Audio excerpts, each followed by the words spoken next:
Welcome. Thank you for joining us tonight. I'm so glad you're here. Tonight's family chat is going to be discussing the book, Is That Clear? Effective Communication in a Neurodiverse World.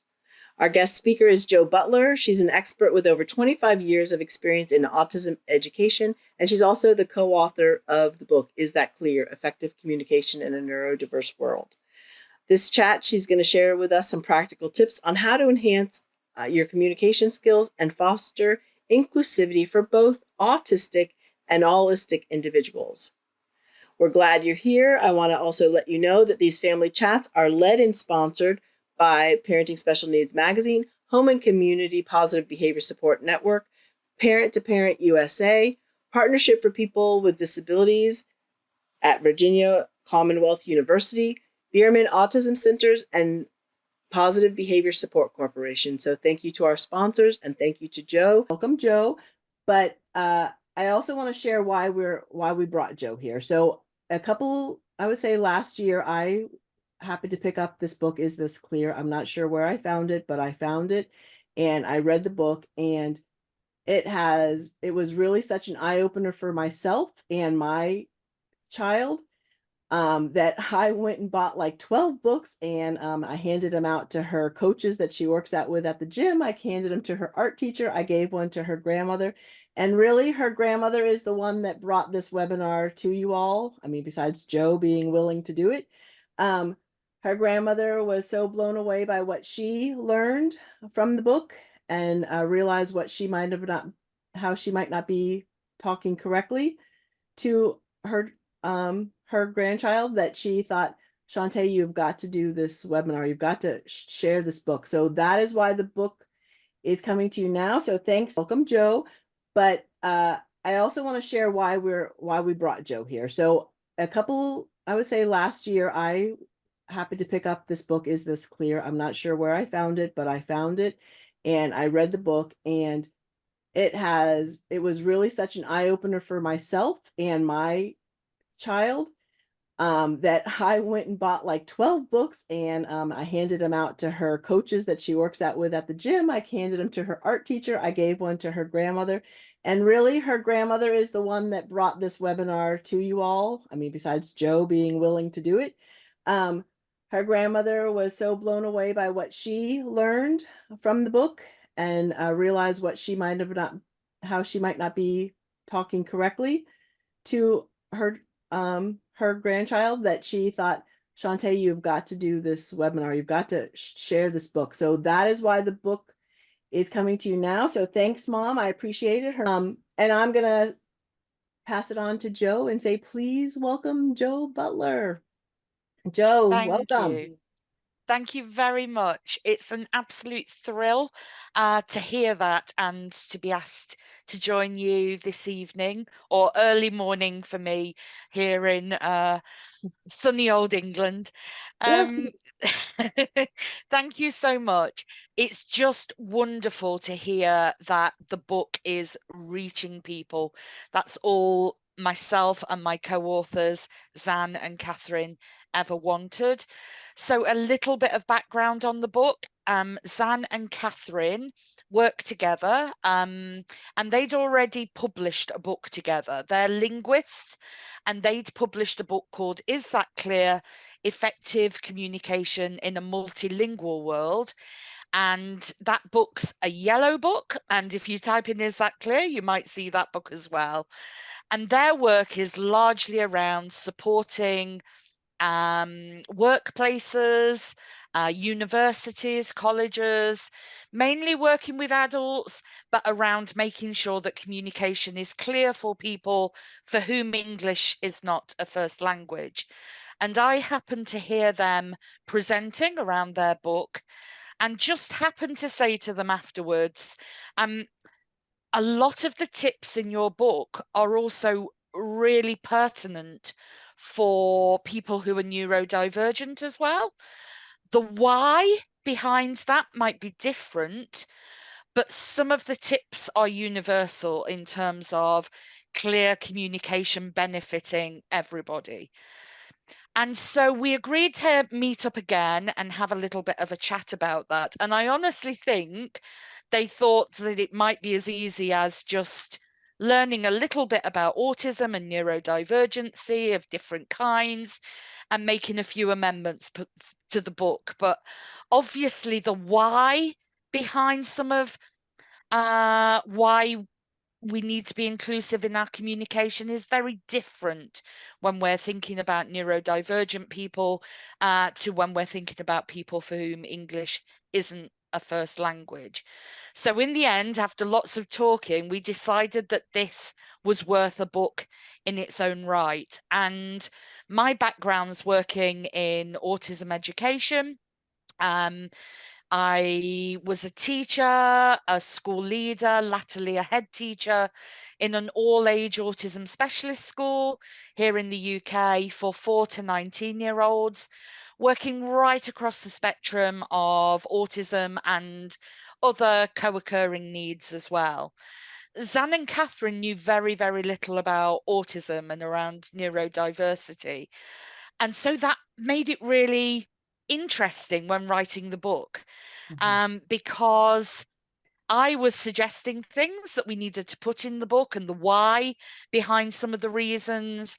And they would say, Joe, do I need that? Are we going into too much detail? Because it was always really clear to us that we wanted this book to be accessible to anybody.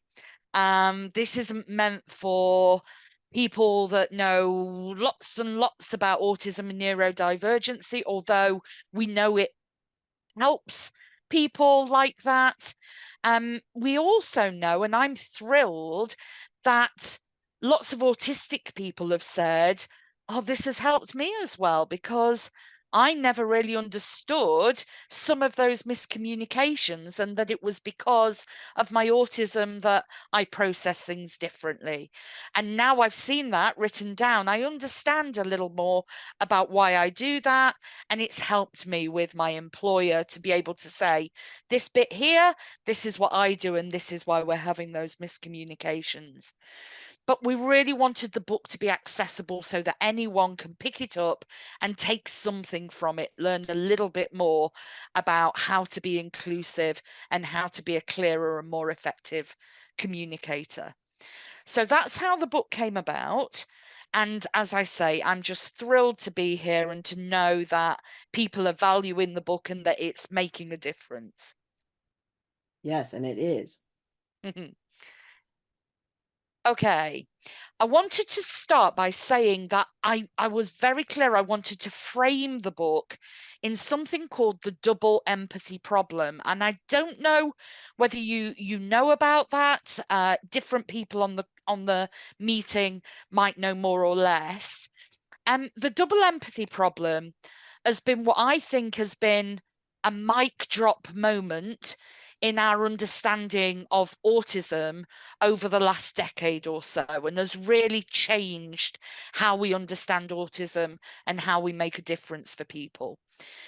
It's led by a lecturer and researcher in UK universities, Dr. Damien Milton, who is autistic himself and has autistic children. And he said when people with very different experiences of the world interact with one another, they will struggle to empathize with each other. And this is likely to be exacerbated through differences in language use and comprehension. And if one has ever experienced a conversation with someone who one does not share a first language with, or even an interest in the topic of conversation, one may experience something similar, albeit probably briefly. And it was bringing this idea of a double empathy problem to my linguist new friends and saying, this is what we're talking about here. Just like when there's a language barrier, we're talking about a barrier sometimes in terms of what somebody understands when they communicate, to that being different to what another person who doesn't share the same neurotype experiences in some communications. And there are very common then breakdowns and misunderstandings. We consulted with lots of autistic people in writing this book, and I want to put on record how much we thank those autistic people, including Dr. Damien Milton, who read through the first draft, who contributed their insights, their experiences, who told us, I always knew, or I taught myself, for example, when an allistic person, a non-autistic person says, "How are you?" they don't always want to know. It's a greeting. It could be a fleeting thing you say to somebody as you pass down a busy corridor and say, "Oh, how are you?" And we don't always expect or want the person to stop and tell us how they are.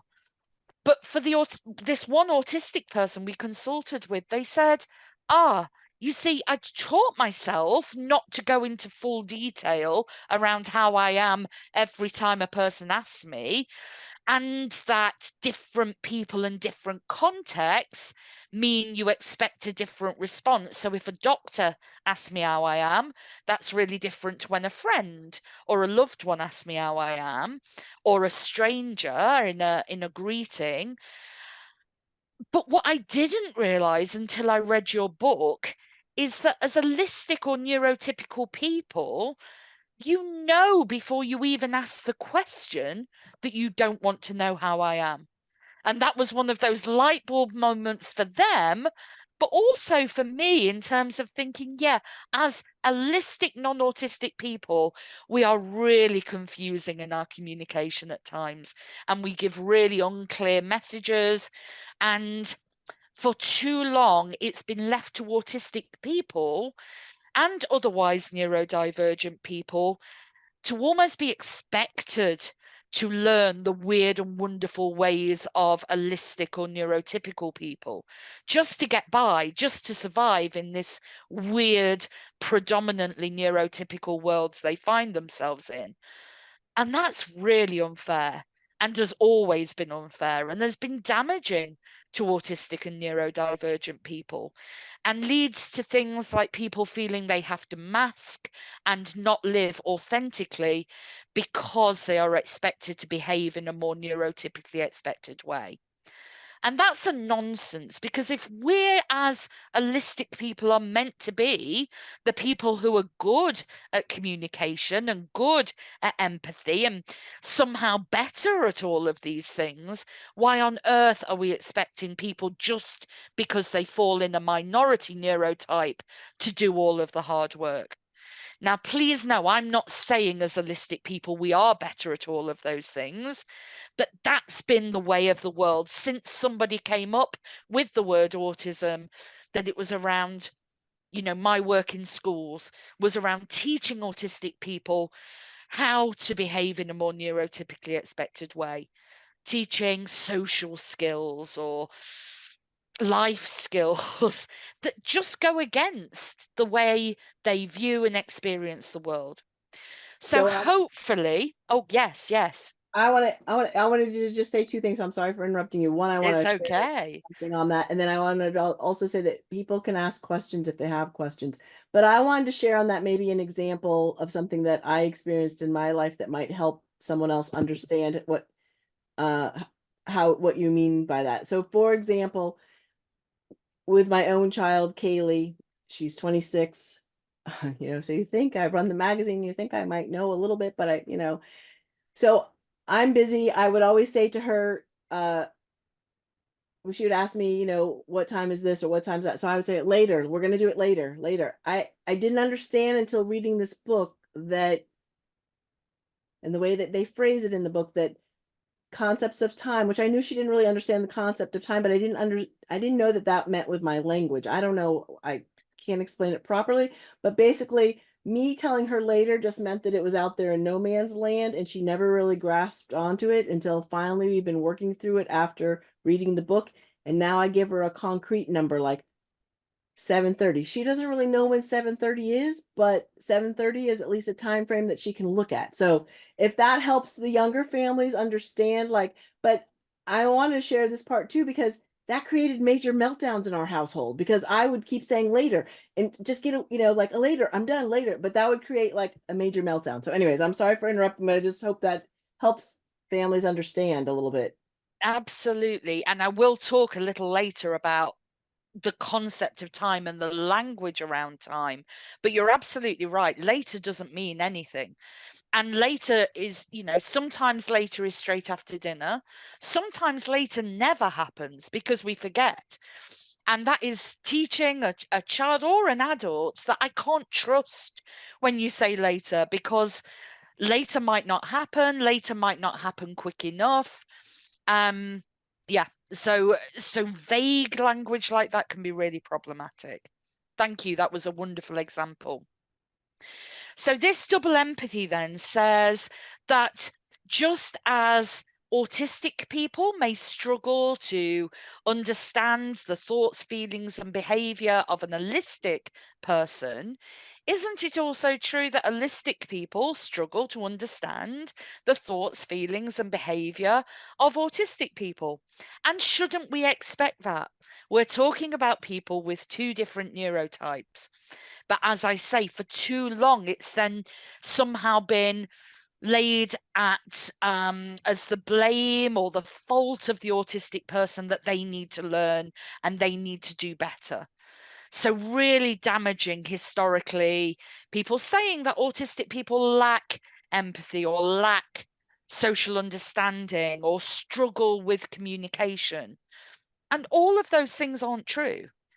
I'm sometimes really privileged now to speak at conferences where I might be the only allistic person speaking that day. Everybody else is autistic.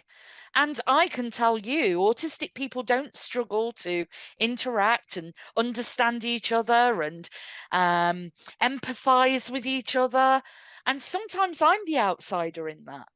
So it's not just about we need to go more than halfway over the bridge to change, adapt, and just think about our communication and where we might have communicated something that isn't clear or that could have led to a misunderstanding, and own that sometimes and say, do you know what?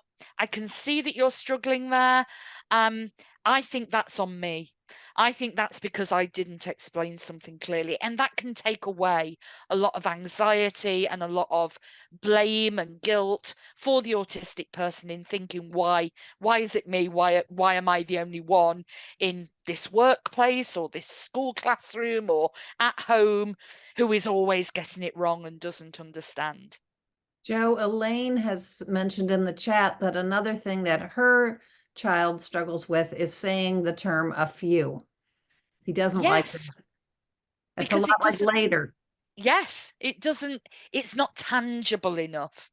Um, yeah, and when we come on to like time concepts, things like later are really, really hard, but also things like always and never. So you always say no when I ask you to wash the pots, wash up after dinner. And for the autistic person, that's just going to be blatantly untrue. Even if sometimes they say no and refuse to wash the pots, I bet through history there have been times where they've said yes and they've done it.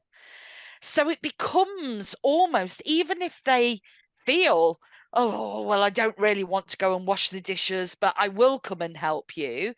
By saying, oh, you always say that, or you never help, already there's a blocker sometimes for that. Well, that's just an untruth.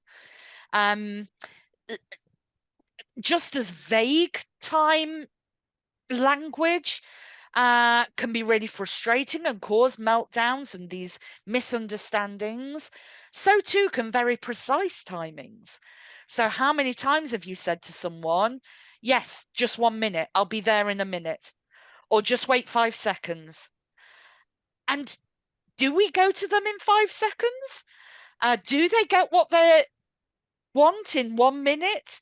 And if we're not going to be precise about those things, then again, we're communicating something that is a lie, that is a mistruth and not to be trusted, not something that the person can rely upon when they are anxious and they're craving and needing that certainty. Joe, Brittany mentioned too that maybe is another term. Yes, yes. And All Maureen this, said with her son, they set a time for doing chores. He gets to choose when, unless we tell him it has to be done earlier or later than the time he chose, which is great, giving him that perfect. autonomy. Giving choice and autonomy and control. So the expectation is there and it's clear, but how we get there and what order we do things, you can have some choice and autonomy and control around. Perfect, perfect example. So I've just chosen 5 tips from the book. I don't know how many people caught the article in the magazine as well, where I shared some other tips that came directly from autistic people around what they want you to know right now. Before I do so, just a little background of how the book is designed. So an autistic friend of mine that consulted on the book said really beautifully that it's like one of those tourist guides to a new city or a new country that you don't know very well, and it is dip in and dip out of a ball. And for her, as an autistic woman, saying actually it taught me a lot about the wonderful world of neurotypicalness as well by reading the book. So it we liken it a little bit to being like one of those tour guides and helping us navigate this beautiful neurodiverse world that we live in. For you in America, Barnes and Noble stock the book, Amazon stock the book, and it's available both in paperback and as a PDF or Kindle version. So the first chapter, after a bit of an introduction from me around things like it being framed in the double empathy problem and that differences are two-way and that we need to be going more than half of the way over the bridge. The first section is about practical things, how as a allistic person we can adapt our language to be more clear and more inclusive. And it covers things like pause and pace, unnecessary filler words and how they can be add to something being unclear. Things like giving instructions and asking questions, being clear on what we're really asking, using a person's name and making it personal. And I'll talk about some of these things as we continue with the talk. Expressions of time that we've already begun talking about, and how our language can be ambiguous, where those miscommunications might happen in terms of getting our wires crossed. And even as I read some of these things, I don't even know whether there are miscommunications between language I'm using from that might be different to language that you typically use in the US. So please do tell me if anything I'm saying is unclear. When politeness is a problem, so lots of, sending an email where there's lots of fluff, lots of social fluff in it, because we think that's the polite thing to do, whereas actually being more succinct and bullet pointing exactly what it is that we're asking or need to know would be a lot clearer for anybody, but especially for our autistic friends, colleagues, and family. The next chapter's around being inclusive and not exclusive, which of course is what the whole book is around. But it includes things like the difficulties with small talk and how small talk is really important in how we are viewed and build relationships with people, whether that's with friends in school or with colleagues at work or with family members. But small talk's also really confusing because we might be talking about what we watched on television last night 1 minute, and then very quickly that leads to talking about where we're going on holiday next year, and then to the weather or to sport, and it darts in a really non-predictable way. And for an autistic person, they might just be thinking, I've got an answer about what I watched on television last night. But already by the time they've processed that and they've got an answer to give, the conversation's moved on. And I see it in school all the time, where a young person shouts something out 20 minutes after a class discussion, and they're told by the teacher, we're not talking about that now. And I think, yes, they've been processing, filtering, coming up with that answer for 20 minutes. And that's a really good piece of information, contribution that they've just given, but you're not recognizing, you're not linking it back to this is what we were talking about 10 or 20 minutes ago. How jokes and things like sarcasm and our use of metaphor and similes and idioms can be really unclear. So thinking about things like group works and valuing different identities. And then thinking about different ways to communicate. So thinking about non-verbal and non-spoken communication and the differences between the two, thinking about using visual aids and written communication and difficulties with things like phone calls or online conversations and talks and presentations like I'm doing this evening. So that's the structure of the book.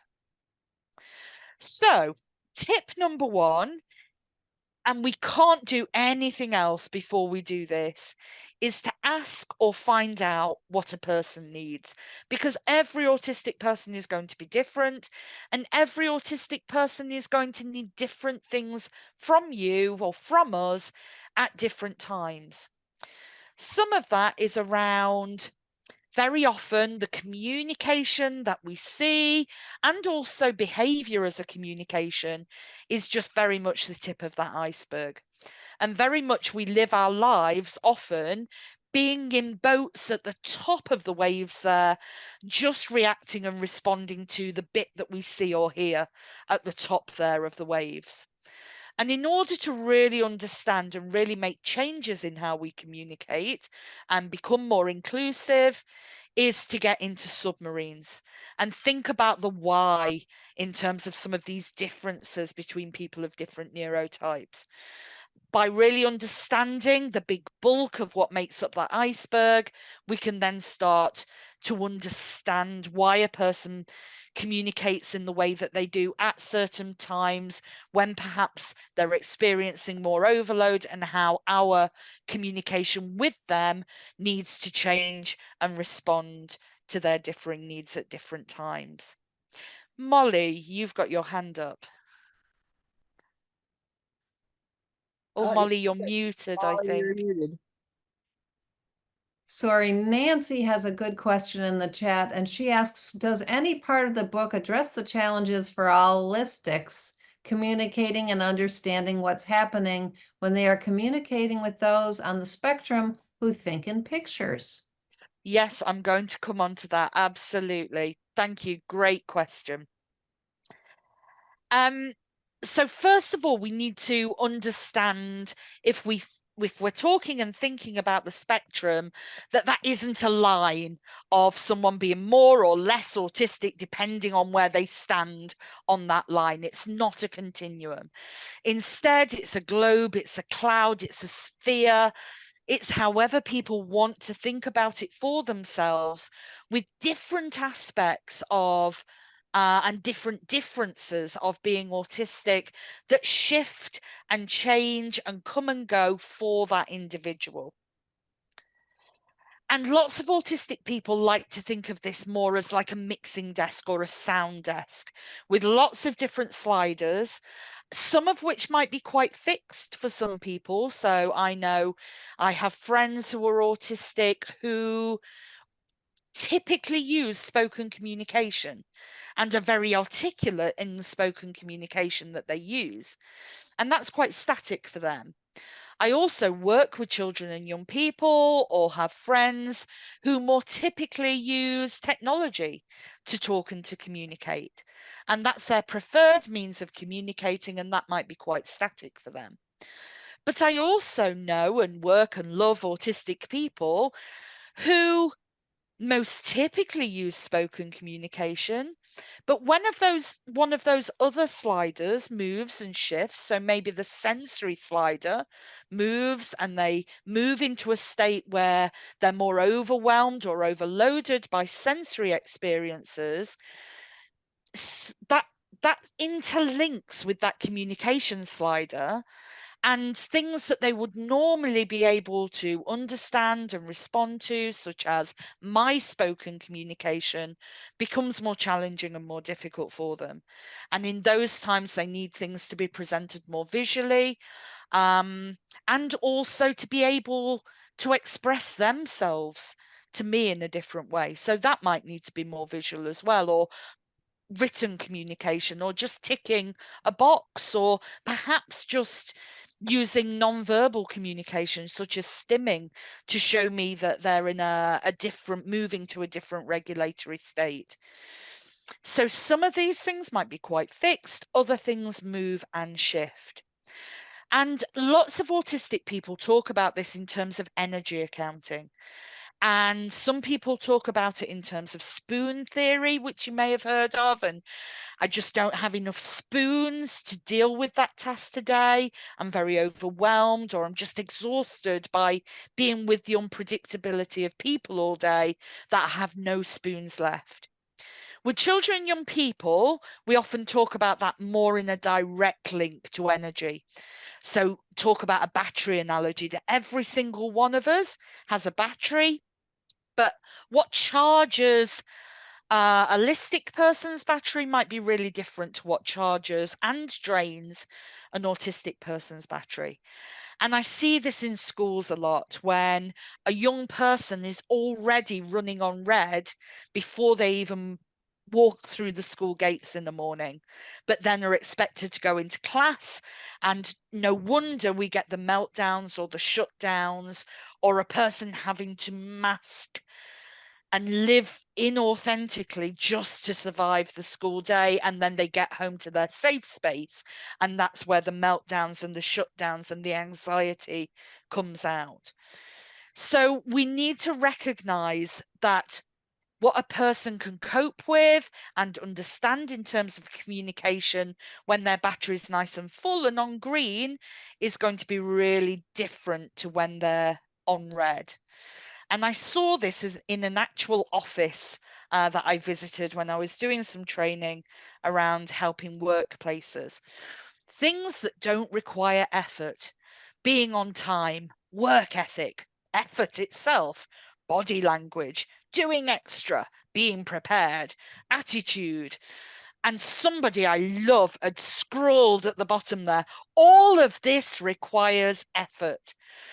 And I like to remind workplaces and school staff, or whoever I'm privileged to deliver training and talk with, like yourselves tonight, that often even the breaks that we put in a school day or in a workplace, like a lunch break, the autistic person might be working harder in those break times than they're having to do in class time or in work time, where they know what they're doing in their job and they're able to get on with it independently.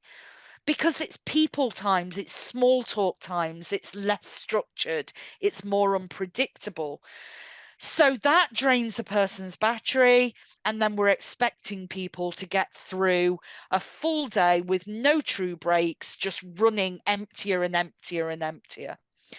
So we need to think about giving autistic people true breaks. They might need them more often, and that needs to be something that is a passion, an interest, something, or a sensory boost, or a movement break, or something that helps charge their battery so that they can be effective communicators through the day. Okay, wait. We I want need- to go back. I had a question. Okay. Sorry. I just want to make sure. Go back to the number one. If I love I your. will, of course. Okay.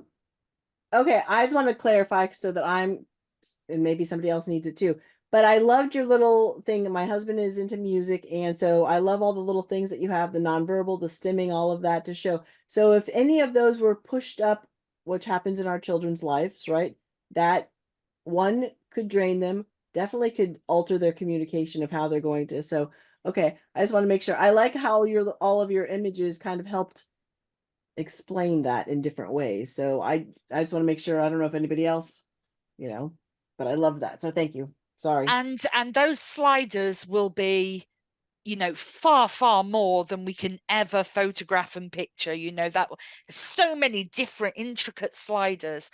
And rather than think in autism in terms of mild autism, or I've got a friend who says, wow, if mild autism exists, that must make me one of the really spicy ones. And we don't talk about mild or severe or spicy allistic people. It is a nonsense. We don't talk in somebody being a high functioning or low functioning neurotypical person. We really need to think, instead of our jobs or my job in school or jobs as parents or family members, is to try and help the autistic person to understand what's happening in their mixing desk, and also which way those levers are going. Are we going into a state of overload, of overwhelm? Are we getting hypersensitive to something or hyposensitive to something? Our job is to help the autistic person better understand their regulatory state and knowing what they need from us in that moment. Is it that I can use spoken communication, or do you need me to minimize my language? Do you need me perhaps to leave you alone? Do you need me to write things down for you, or give you options and choices in that moment? So I think that's what our job is. It's not giving people functioning labels.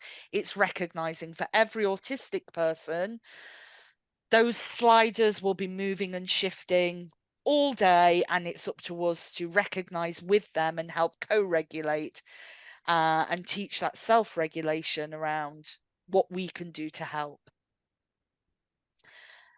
Okay, top tip number 2 is to consider pause and pace. Now, actually changing the pace of how we communicate is really, really difficult because it's an intuitive thing.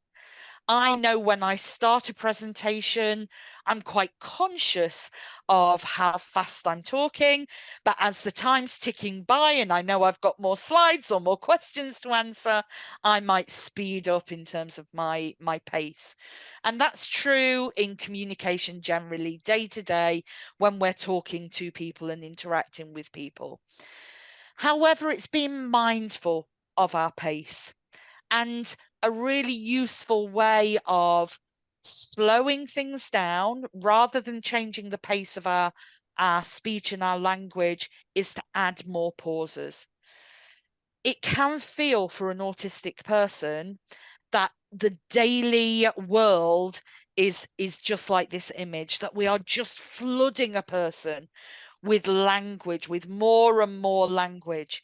And as the day goes on, that just becomes more and more impossible as the person gets tireder to filter and to process and to keep up with the expectations of language and communication. So we can be really helpful by chunking things out into smaller bite-sized bits, so that it's easier for a person to process something before we move on to the next thing.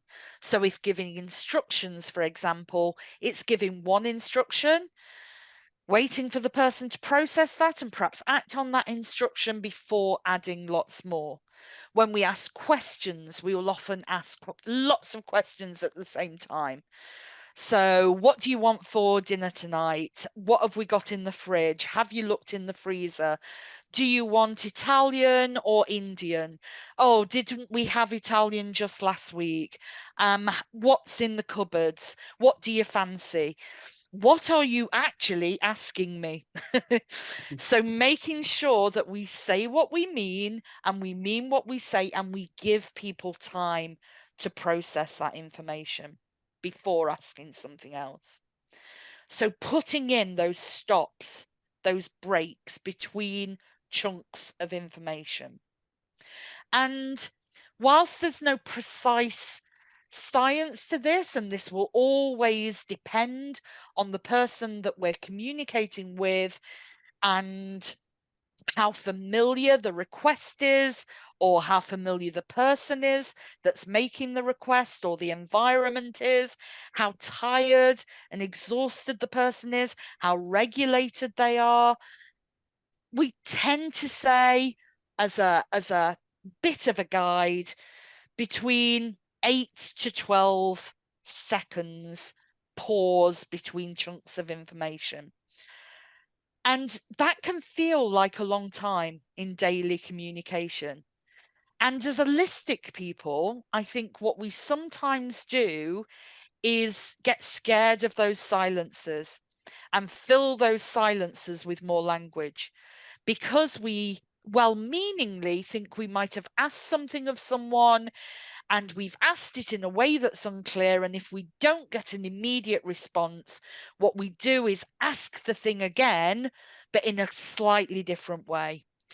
And what autistic people tell us is, I was working really, really hard in that silence. And actually, I'd just processed and filtered and maybe translated from a picture to words, or from words to pictures, and then back to language to give you a response again. And just as I was about to respond to you, you interrupted that thought with more language, and you asked me something again in a different way. And that meant that I had to go right back to the beginning of processing again, because whilst you thought you were adding or embellishing some helpful information, to me, that request or that piece of information or that question is a completely different one, because the language has changed.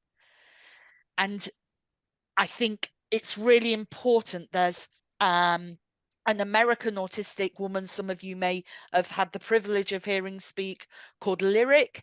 Lyric talks about thinking in pictures and thinking of, in her brain, having different filing cabinets. So if somebody is talking about the weather, and I don't know if this is an idiom in the States, but somebody might say, as part of small talk, it's raining cats and dogs. And what Lyric will say is, okay, I was in the weather filing cabinet and I was about to respond and join into the conversation because I thought we were talking about the weather. And then you mentioned cats and dogs. And that took me to the pets filing cabinet in my brain. And so I was then thinking, oh, yes, talking about cats. I love my cat. I'm going to say something about my cat. But I can't join in the conversation because somehow you're all still talking about weather. And all of this I can learn, and I can teach myself how to respond and what's happening and what you're doing. And I can teach myself, raining cats and dogs is about there being lots of heavy rain. But all of that is really hard to process and translate in the moment. So it's not that I can't work it out, it's not that I can't learn it, but that translating and filtering is exhausting in every bit of conversation through the day. And I might be having to translate from pictures to words, back to pictures again, changing from filing cabinet to filing cabinet a million, probably a billion times a day in daily conversation, in a way that is effortless for you and that you're not even having to really think about. So we need to give that processing time. And sometimes what we also do is, when we give people, again, well-meaningly, warnings and preparation that something's about to end. So I know sometimes when I'm delivering full day workshops, that I might say, or in the classroom, that I might say, 1 more minute on this topic. and then we're all going to come back together as a group. And again, autistic people have told me I was doing the task, but when you interrupted by saying just one more minute to go, which I know was well-meaning and preparing me that something's about to end, you actually, again, stopped all my train of thought. And I know some of you as parents and carers will have done this with your children who are playing a computer game, or, you know, one more minute and then it's time for dinner, or it's time to put your shoes and socks on to go out. And what the young person will say, if they can, or will just have the meltdown over, is, you promised me 3 minutes, but I only got 2 of them, because when you said one more minute, that completely interrupted my computer game playing or whatever that was. But we don't know that. We don't know that's why the meltdowns come, and it becomes, again, that mutual misunderstanding.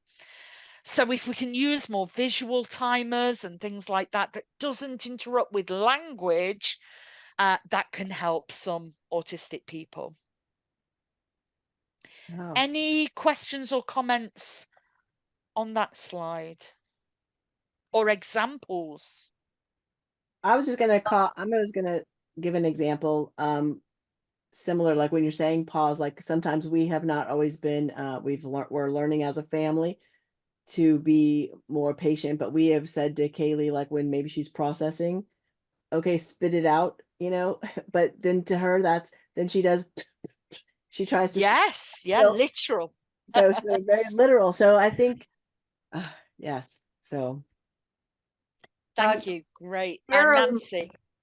Carol mentioned in the chat that it's really not fair to make an autistic person tell us that they need a break, that may be better to make sure that there's a schedule, like a visual schedule that they know, or they can make the schedule, is what I would say also. So that was a good point. Absolutely. And Maureen said idiom, sarcasm, and inferencing require a lot of translation. Absolutely, they do. Especially if it's taking you to different filing cabinets and, yeah, having to do that translation. I love the Nancy's raised. I love the filing cabinet analogy.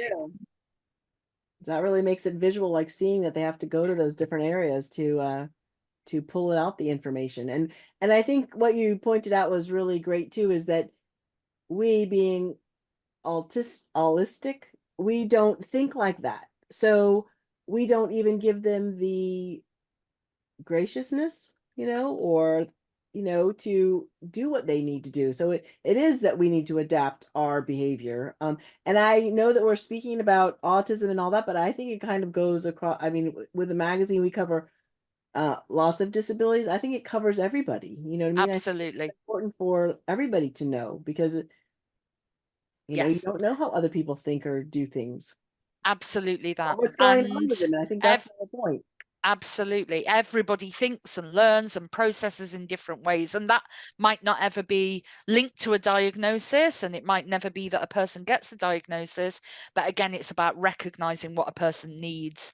And clear communication benefits everybody. So if I'm in a group and I might not know that there's any autistic people in that group, but I assume that there are, and that there are people that are going to think more visually. It's why I make my presentations more visual than lots and lots of words and things, because I know that helps lots of people learn. Nancy's had a raised hand for quite some time. Nancy, did you have a question? Let me fix it so she can talk. Hold on here. All right, Nancy, go ahead. Can you hear me?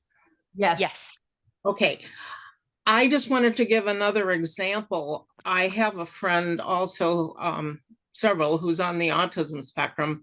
And when I first met her decades ago, she asked me if she could ask me a question, because she'd had so much trouble asking neurotypical people questions in the past. And I said, sure, go ahead. And she said, tell me about deer signs. In the United States, there are signs that say deer crossing. and they've got a picture of a deer on them. And so I explained, well, part of the rest of her question was, how do the deer know they are supposed to cross where those signs are? And because I hadn't had much experience with her, I very carefully explained that those signs are not for the deer, they're for the drivers who might run into the deer. And I thought I had done a pretty good job of explaining that. And she paused for a minute and she came back and she said, but how do the deer know they are supposed to cross there?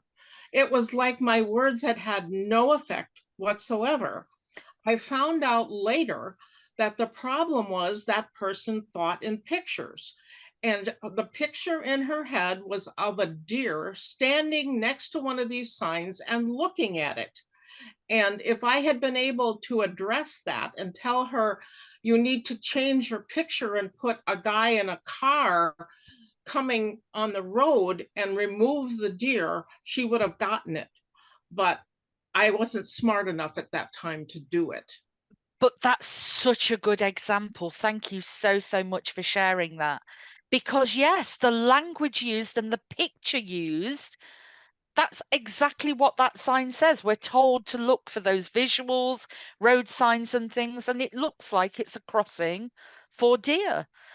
You can see why that literal interpretation of that has happened. And what you've done is taken time to look at that misunderstanding and try and really think of it from through that autistic lens. And that, you know, that is wonderful. That's what we're asking in the book, is for people to just stop and take time and think about the language that they use and whether it's been clear and effective. So thank you. Brilliant example. Yes, thank you. Okay, so now I'm coming on to making it visual. Speech is transient. And as we've already said, we use a lot of language through the day that just in the end can become a wall of sound, or like that picture of the head being tipped open and just language. And it becomes hard to filter and process and make meaning. By making what we say more visual, whether that's in gesture, I tend to use my hands a lot, in signing things, or in making things more visual or writing things down, it means that a person can go back and process what it is that they need to do, without having to ask, or being expected to ask for more clarification and more language. So thinking in pictures, lots of people think in pictures. I really relate to this one. If someone gives me a maths sum, I'm not great at maths, but I think this is what I do in my head as well. I visualize blocks or something that I'm trying to add together, or I'll visualize the actual sum, and you know, if it's carrying one over and things like that, I see that in my mind as I'm trying to do something that's a little bit tricky. So lots of people think more visually, but we know autistic people, it can be really, really common. So what are the advantages of visuals then? And apologies for those of you that are working more with adults, these all apply, but a lot of my pictures and images are based in school. So first of all, it's the permanence of an image. It gives a reminder for someone to go back and look at without adding more language, to be able to process and remember what it is that's being asked, or the information that they've been given. So it helps with that processing time. It also helps to structure those concepts that are really tricky. So this isn't around, I don't want you to think I'm getting into reward systems or anything here. This is just around visually representing for someone that we're going to do this first and then it will be that. Not you need to do this first before you can have that, but just giving that visual clarification through a visual timetable or breaking it down into, yes, we're going to go to visit grandma, but first we're going to have a sandwich or whatever that might be. So just giving that visual clarification through the day. Visuals are also consistent and can give that much needed certainty and more predictability of what's going to happen across environments, whether that's school and home or different people's houses or the workplace. They can be consistent and almost that safety net across different environments and unfamiliar environments. And also, if we are asking someone to do something that they might find more challenging or they might not want to do, it depersonalizes a little bit as well. So it's not that I'm asking you to clean up your room, it's that's sort of almost written and becomes a little bit like law in terms of this is what I need to do through the day. And again, as we've already said, it might be that we're offering autonomy and control through the day around these are the things that need doing. You decide when you're cleaning up your room, but it is one of those overarching expectations that we need for the day. So most crucially, visuals reduce anxiety. And we all rely on visuals. I keep a planner. I'd be lost without it. I wouldn't have made it tonight if I'd not put a reminder to myself in my mobile phone. And most of us don't look for words as well. So if you've got apps on your phone, we become very familiar with looking for the visual of the app rather than looking for the actual word. And we'd all take a lot longer, I think, if it was that we were trying to read lots of words on our phone or tablet. And then just things like traffic lights, like road signs. We've had a really great example of road signs being confusing at times, but we all look for those visuals. They're a very clear way of communicating something. And just as lots of autistic people like things to be presented visually to help them in how they understand language, we need to validate communication differences in how a person might express themselves as well. So a person might at times or might always prefer to express themselves through typing or through the written word, or might use technology to communicate. Things like some basic signs. So even if it's people that are working in the community, your bus drivers, the people in cafes and restaurants, I always try and advocate that they know some basic signs. And it might be different, I know, in ASL, and I know Makaton's universal, but just some basic signs that they can understand if a young person is saying really crucial things we need to know, even if it's just yes, no, or I'm okay.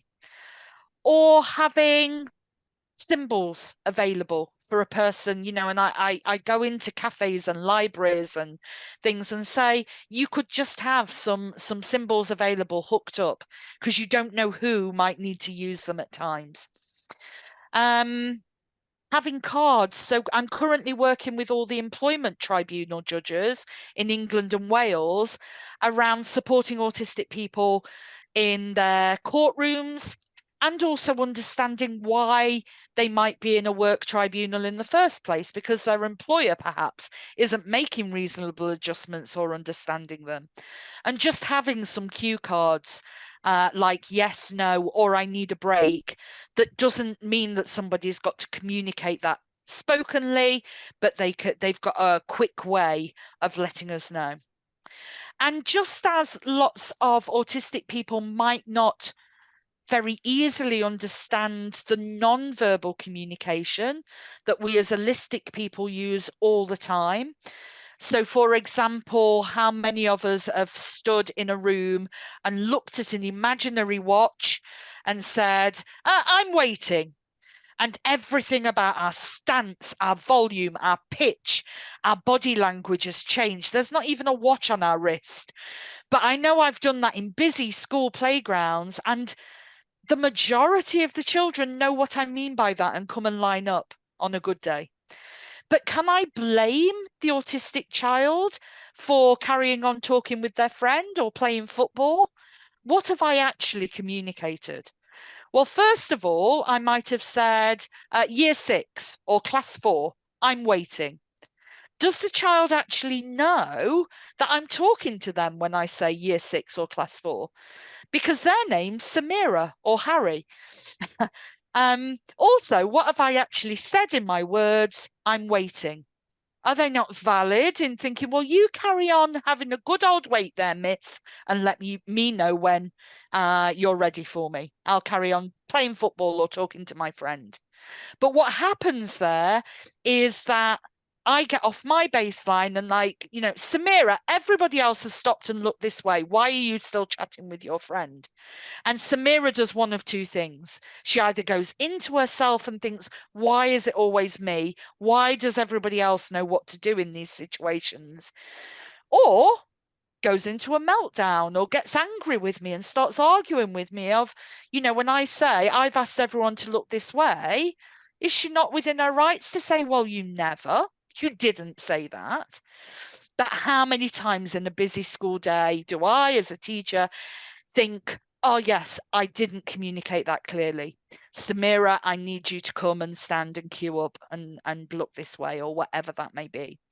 So just as autistic people can sometimes not understand our nonverbal communication, often there are communicative messages or indication in some autistic nonverbal communication that we struggle to understand. So stims can show expressions of absolute autistic joy and stuff we need to be doing more of in that person's life. Or it can show that they're becoming dysregulated and can be our first clue to that. But often we don't understand. And I'm not saying every stim is communication, but it can be communicative. Eye contact is a really weird, allistic expectation. And lots of autistic people will say, I can either look at you or I can listen to you, but I can't do both. So you decide what's more important. I go into schools where they've got these posters of whole body listening and people should be sat cross-legged and sat still. I'm like, no, this isn't inclusive. People can listen while they're pacing up and down or rocking or all of those things. We need to be more inclusive in not just thinking about the majority neurotype. And this last one here says, honesty is the best approach. And in little letters at the bottom, it says, this is a lie. Because how often do we tell people to tell the truth and be honest, but when they are honest and really blunt and tell us something in a way that's very, very clear, we say, oh no, that's not the way we talk to people and all of this. So we need to validate different ways of talking. And then I know I'm conscious of time. So this last tip is just some of the things that we've already talked about. So the language around time being really tricky. So things like now, next, later can really help structure some of that for people. Instead of we'll do that later, perhaps saying we'll do that straight after dinner. And that gives somebody a bit more of a tangible concept around that. Things like size. So there's a big difference between a big elephant and a big ladybird. So what does that mean when we tell someone they need to have a big drink, or there's a big queue for the ice cream van, so we can't wait today? Because big doesn't mean anything. It's all very contextual. You might not have this in the US, but this is about a young person that I supported, a teenager, to buy some new shoes, which I know people will recognize can be challenging, because the new shoes, even if you buy the same pair of trainers, they don't feel the same as those trainers that have been worn in and are scruffed up a little bit. And the same with shoes. This was me taking a young person and then doing so well in agreeing to buy a pair of shoes and trying them on and finally agreeing that they would take the shoes and then the person brought them out in this box, which says this box is green, meaning environmentally friendly. But of course, we couldn't then buy the shoes because it's a lie. That box isn't green. So it's around recognizing the language that we use and how easy it is for our young people and adults to get the wrong end of the stick. I've just ended with some endorsements from our autistic readers, saying the difference that the book has made and validating their way of being. So I will share these slides and you can read through those. And I want to leave you with a traffic light, a visual around stopping and recognizing when the language you use is a barrier to communication. Amber for asking, finding out what your autistic communication partner needs and adapt your language accordingly. So finding out could be through observations and trying to really recognize where that person's battery level is, where their sliders are in any given moment and what they need from us. And then green for go, communicate more effectively in a neurodiverse world. For someone whose book is called Is That Clear? And I'm passionate about clear language, I know this is really unclear about all the different ways to contact me. I understand the irony of that, but please do contact me if there's anything else I can help with. And I'm happy to stay for questions or answer your questions via email and things if it's, you know, more pertinent to your child or loved one or colleague. Thank you so much. Well, thank you, Joe. I really appreciate it. I thought it was excellent. I appreciate it. Thank you to our sponsors. Are there any questions that we have? I know I don't even know the time. Molly, you want to? It is 9:06, so we are Okay. not that much over. I really, really also enjoyed your talk, Joe, and I hope you get to sleep in tomorrow. Yes. We still have 24 attendees who have hung on through the entire Thank webinar. I just want to shout, if you guys have a question or would like to chat with Joe, this is your opportunity.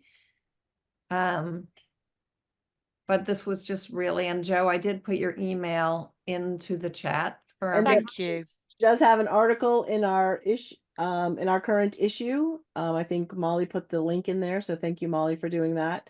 And we will, we will share your article and the links to the book. But anyways, the book is fantastic. In there, I think too, I wanted to share, it's very easy to read. It's not a long read, and there's also action steps, which I truly loved. So, I mean, I think it needs to be given to everybody. Oh, Wish I was thank rich. you. Nancy said she would love to chat if you still have time. I do have time. Yeah, I'm happy to chat. And Nancy talking, you have permission to talk, so you go ahead. Okay, can you hear me? Yes, Yeah. I can. Okay. I have an autistic son who's 45, and we just found out, and I have been trying to figure out his thought processes for 45 years. And we just found out that when he has a meltdown, it's because the picture in his head has broken.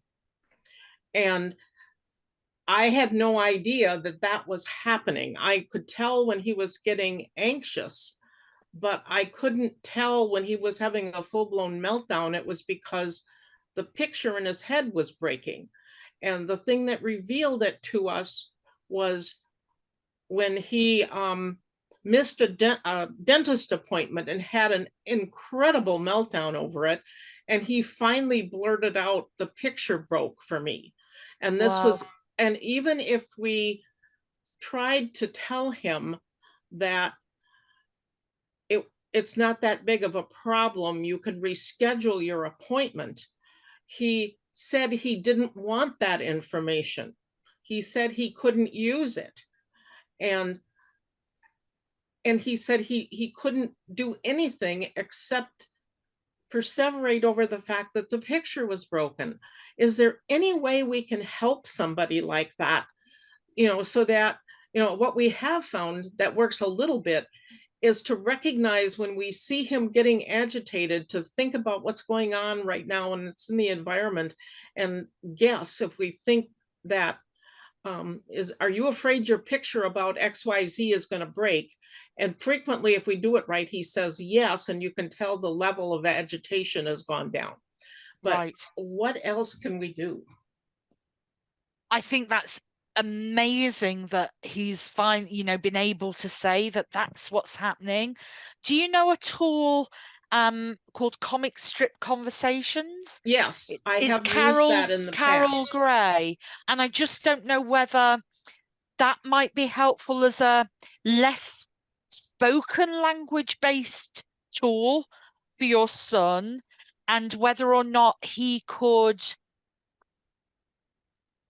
draw out almost that comic frame that he's in now, just with stick people and things, Mhm.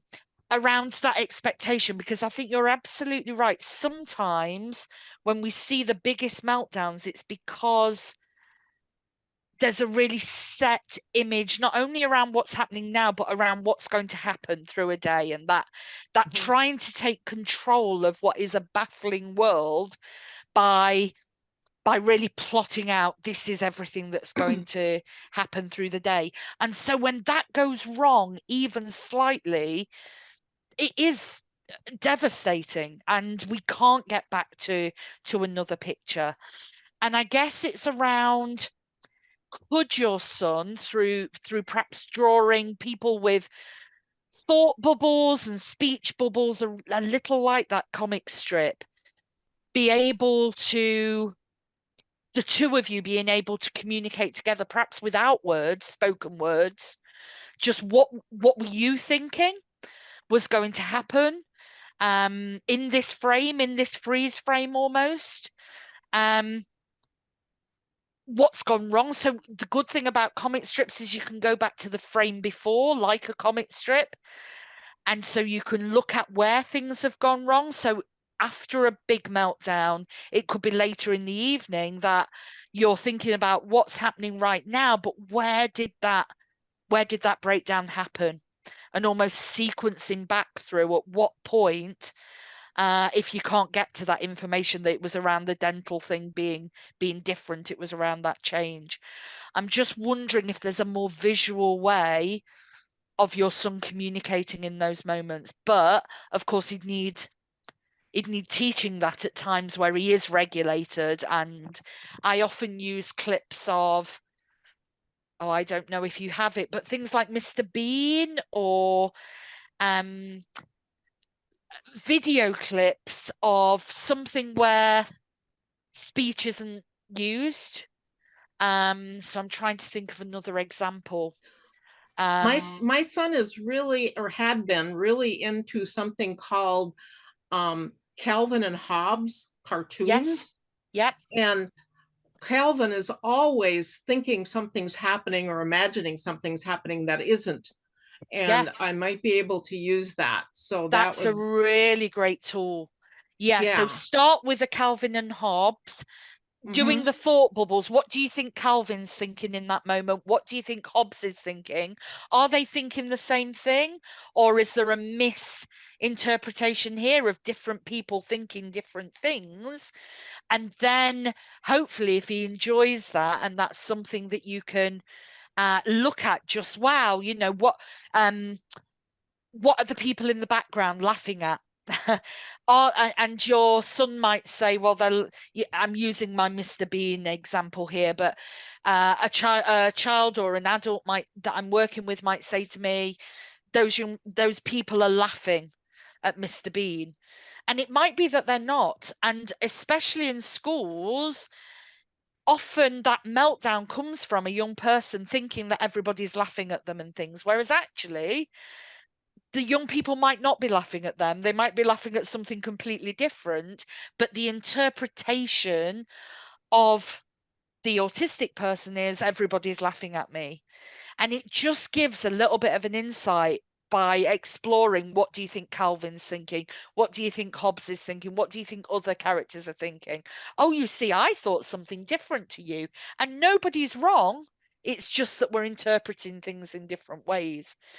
But by drawing them out in comic strips and then applying them to when those mutual misinterpretations happen in real life and being able to use that to unpick things, it does mean that you can almost keep scrapbooks of these, so that when a mutual misinterpretation happens or something happens that a person isn't able to communicate what's gone wrong, you can go, I wonder if it is one of those, it's a different context, but I wonder if this is one of those examples again where the picture's broken for you.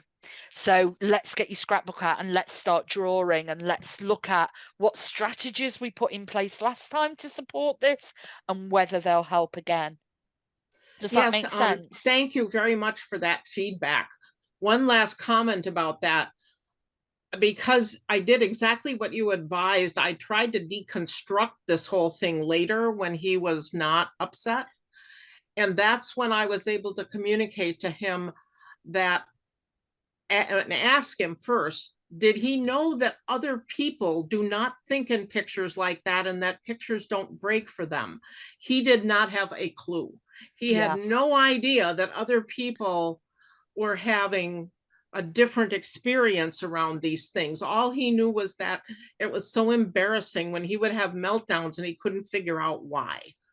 It wasn't true for other people. Absolutely. And all we ever know is our own lived experience, isn't it? It's like, you know, when somebody says, you know, that sound is really loud or that tree is really green, I don't know what another person's experiencing. Or when I think I've got a really bad headache, I don't know if my bad headache is as bad as another person's headache, or whether their headache is less bad than mine. It's really, really hard. And that's what lots of autistic people said when reading the book, that honestly is the biggest thrill for me, is when they said, do you know, I didn't know some of the things that I read in the book were because I'm autistic, were differences. I thought everybody did that.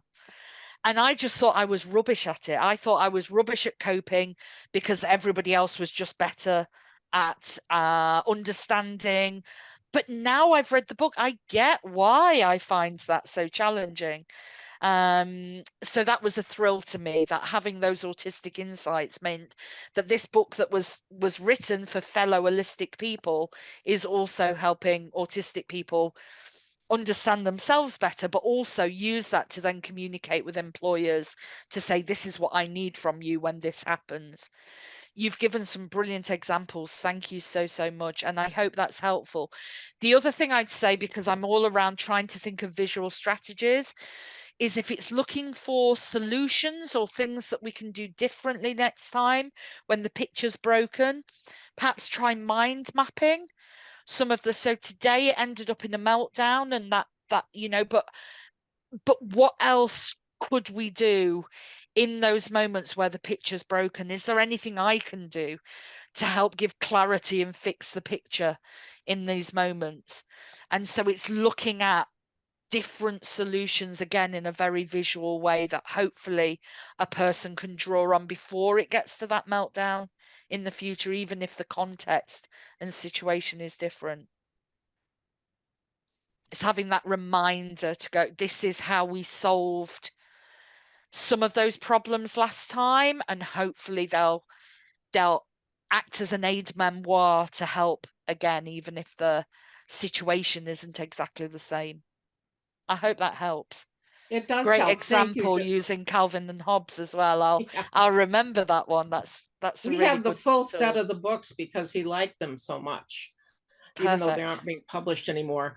We also, like I mentioned before, I knew for a long time that he thought in pictures, and a person on the autism spectrum who actually was a consultant, somewhat similar to you, advised me to ask him what the picture was like for him when I was trying to get communication out of him. And that helped a lot. Yeah, perfect.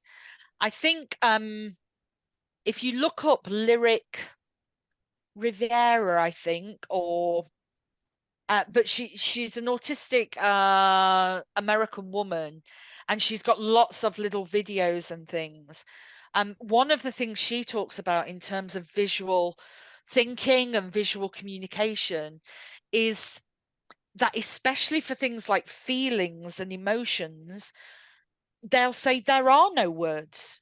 A word doesn't exist to communicate that. It is just a picture. It is a feeling. It is too complex to have a word linked to it. So I can't talk to you about that because there are no words for it. It's fascinating. I'm just going to quick interrupt, and Maureen mentioned in the chat that sometimes her son will say something that a neurotypical person would find funny, but he didn't mean it to be funny, and it's very upsetting for him.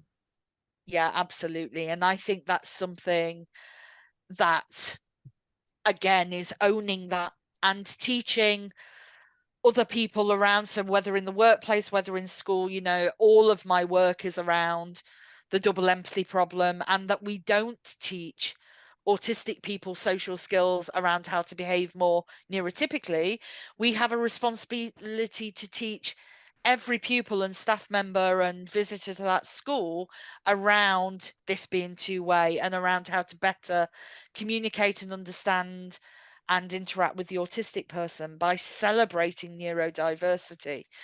And that if somebody does laugh because somebody says something that wasn't intended to be funny, it's around realizing that and saying, I'm really sorry I laughed. That perhaps created a funny image for me or something like that, but I've taken time to think about what you just said, and I understand now what you meant. And it wasn't funny, but trying to also work with the person around, sometimes you'll say things that other people think are funny because you're a really funny person, and people might laugh, but they don't mean that to hurt your feelings. It's very, very different to when somebody is laughing at you with an intention to hurt your feelings. Sometimes someone might say something to you and you will laugh, but you're not intending to hurt their feelings, and the difference between the two. And again, this is some of these times where communication's really hard and tricky, and sometimes we have miscommunications with people, and this is one of those examples. But there wasn't intent to hurt you behind that, just as sometimes you might say something that another person is sensitive to or laughs at. You didn't mean that, or they might say it to you and it wasn't intent is everything. Whilst we have to respect impact and talk openly about how it's made someone feel, intent is really, really important, and a really different path if somebody is meaning to hurt somebody as to when somebody might laugh inappropriately and then it's working. We talk a lot about restorative conversations and things like that, and working through that miscommunication and what went wrong there with both individuals. Well, Joe, I'm going to wake up tonight at 2:30 in the morning and just look at the clock so I know what it feels like to be you right now. And to say thank you. Oh my gosh. Thank you I think so much. I'm wide Joe, awake. thank you so much. It was wonderful. I think we do need to sign off though. Yes. But it was very informative. The book is excellent. I highly recommend it, everyone. It's helped my family. I hope that it will help yours. I'm sure that it will. And Joe, I loved your presentation. Thank you very much. You're all really welcome. And if I can help with anything in the future, just contact me and I'll do the best I can. But thank you for loving the book, and thank you for sharing time with us tonight. And thank you everyone for sticking with us, because we had quite a few that stuck with us all the way through. Molly, thank you for all your help, and Tara and everybody, and thank you, and we will see you next time. All right, we're gonna sign off. Maureen is asking if the slide deck will be shared. A recording of this will be on Parenting Special Needs. Yeah, we will share the video and send everybody that registered like a link probably in a day. and we will share the slide decks and the article with everyone. If that's okay, right? Okay, well, thank you so much. Thanks, right. everyone. Thank you. Right. Good night. Thank you very much for everything. Bye, Bye. everyone.